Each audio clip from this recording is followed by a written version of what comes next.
مشاهدينا الكرام، لا تبخلوا علينا بالاشتراك في القناة وعمل لايك للفيديو، جزاكم الله ألف خير.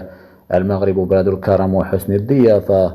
انبهار الإعلام على حفاوة الاستقبال الكبير التي حظي بها فريق الهلال السعودي فور وصوله إلى مدينة الرباط بالمغرب، بحيث استقبلت جميع الفرق التي حلت بالمغرب للمشاركة في كأس العالم للأندية بحفاوة كبيرة واستقبال كبير، حيث وصلت بعثة نادي الهلال السعودي اليوم الثلاثاء إلى مدينة الرباط استعدادا للمشاركة في كأس العالم للأندية المقرر انطلاقها غدا الأربعاء. وخصصت جامعة كرة القدم المغربية استقبالا كبيرا وحفلا للفريق السعودي، وذلك بتواجد سفير السعودية بالمغرب.